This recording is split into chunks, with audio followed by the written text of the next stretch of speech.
me today and on this trip. We did talk about him. We saw a short video in class. I'd recommend you watch it again. I think it was about 7 or 8 minutes long, but it has lots of facts in it.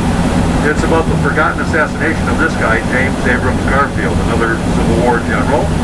Garfield was elected in 1880. He becomes president on March 4th, 1881. And in the summer of that year, he will be shot in the back in Washington, D.C. at this train depot, not too far from the Capitol building. Of course, it's been torn down since then. He is shot by this guy, Charles Guiteau. Charles Guiteau was an aspiring office seeker.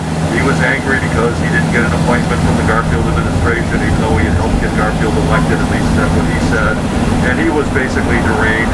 He waits there in that train station near the Capitol for Garfield to come in that morning. Garfield was accompanied by his Secretary of State, a fellow by the name of Robert Todd Lincoln. I've already mentioned that, was with him. And Garfield will be shot but not immediately killed. The one thing I wanted to mention to you is that Garfield was lying in agony for many, many weeks following the shot in his back. The White House that summer was so hot that the inventor came in and said, I've got something to cool it off. And basically, even in 1881, we have the first example of air conditioning in the United States. In 1881, air conditioning. And it was in the White House. The other thing about this picture is that his doctors were incompetent. They didn't know what they were doing. And basically, when they probed around to try to find the bullet to take it out of Garfield, they never could find it. And they were all sticking their fingers in there, and they didn't know enough to wash their hands and anything else. And Garfield probably died of the actions of his doctors rather than of the gunshot wound itself.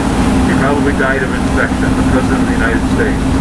The Vice President will take over. His name was Chester Alan Arthur from New York City, actually Chester Alan Arthur. The thing I wanted to show to you in Washington, D.C. is that there is no marker marking the spot where Garfield was assassinated. When the old train depot was still up, it was the Western Maryland and Ohio Railroad. They did put a plaque in there, and the customers at that railroad, after a number of months, made them take it out because they said it was too depressing to look at that every day when they traveled in Washington, D.C. or coming to and fro. So no marker was ever put up at the spot. Where was that depot? It was located where the National Gallery of Art is located right now. Just down the street from the Natural History Museum that some of you went to, where you saw the whale and the giant elephant or the mastodon or whatever.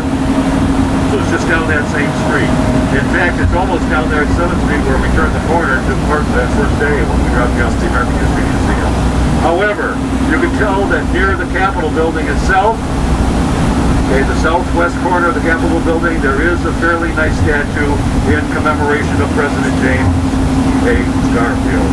And that's what it looks like. And I've seen it many times there. But nothing to commemorate his assassination. If you go to Dallas, you'll see a lot on Kennedy. If you go to Buffalo, New York, you'll see stuff on the McKinley assassination. Of course, there's a lot in Washington on the Lincoln assassination, as we know, but nothing on Garfield. And with that, are there any questions? When was that statue erected? That's a good question. I would have to look that up, George. I don't know. It looks like it's Victorian, and I'll bet you it was erected probably in the early 20th century. So it's a Garfield statue in Washington, D.C. You might be able to find it there with your phone.